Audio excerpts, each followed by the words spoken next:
nu lige ved at være ved vejs ende, og foran os, der venter der en nervepirrende afgørelse. Inden du begynder at bide negle, så skal vi lige omkring robotdrengene.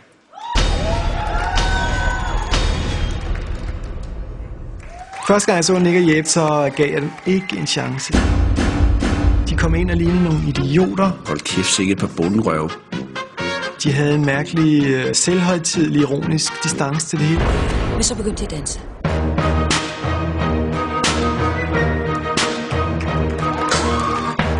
Jeg var solgt. Det var genialt. Ej, hvor er det godt! Her havde vi nogle semifinalister. Færdig bedste. Hvad de kom med, var jo robotdrengene. Og for satan, hvor var det godt. Jeg troede, de var robotter.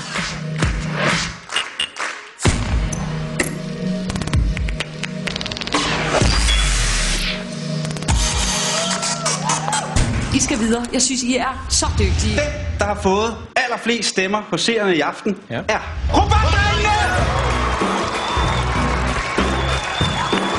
Nu er det jo hjem og brygge et nyt show. Finde nogle federe tricks, finde nogle federe historier, finde nogle federe kostymer. Forhåbentlig kunne underholde publikum endnu bedre. Altså i aften, jeg tror, de skuffer mig. På den anden side skulle jeg altså ikke overraske. De tår røven på mig, og jeg står jublende, savlende og omfavner dem til sidst.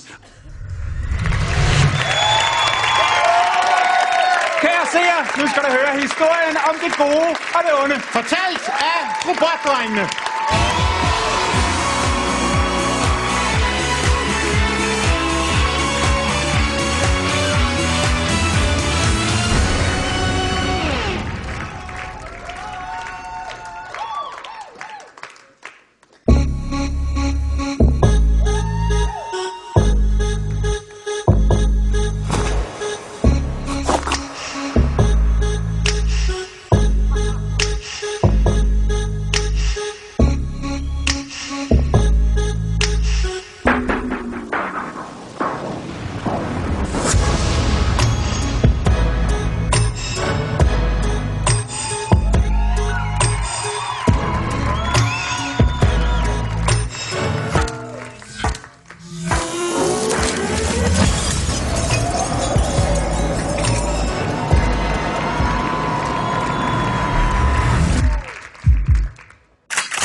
Sådan skal det gøres. Fantastisk. Helt fantastisk. Puha! Aalbæk! Det var jo kampen mellem det gode og det onde. Hvis side er du på? Kan I huske, hvad det sidste? Det var, jeg vislede til jer op på scenen. Hvad sagde jeg? Så er der krig. Så er der krig. Krigen er overstået. I har vundet. Wow! Endelig må han overgive sig. Martin Hall, robotdrengene, kan man sige, har også før imponeret dig. Har de gjort det igen i aften? Det har de, og jeg vil gerne lige bringe en metafor, en anekdote op. Kom der med den. Det hører, det er en finale, og det er lidt det samme, jeg har sagt til jer en gang, som desværre blev misforstået. Jeg har det med jer, som jeg har det med den glimrende forfatter. Kan du ikke gøre lidt hurtigere? Knud Romer. Første gang, jeg læste ham og så ham, kunne jeg ikke holde ham ud. Og nu elsker jeg ham. Jeg vil ikke undvære ham for dronningen. Jeg har det på samme måde med jer. Sagt med Peter Aalbæks flade dansk. Det er kraftedeme godt. Tak. Julie, sidste akt på scenen i aften. Hvad har du at sige til Jeppe og Nick? Ja.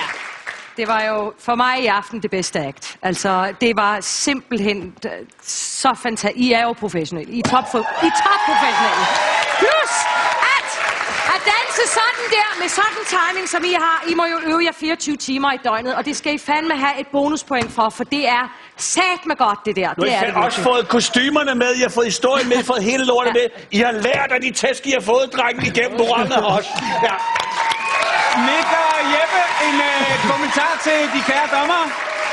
Altså nu, det er rigtigt, vi arbejder 24 timer i døgnet. Vi blev faktisk færdige her i nat med vores sidste små lyde, så vi er rigtig glade for. Laver I jeres egen lyde til det her?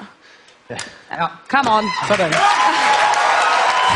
Om det er nok til at vinde Talent 2008 Dommens kommentar, ja, det er du også med til at bestemme. Det kan du gøre på en sms med din mobiltelefon. Tast Talent 8 og send den til 1212, så stemmer du på robotdrengene, som altså skal vinde Talent 2008. Giv mig en stor hånd!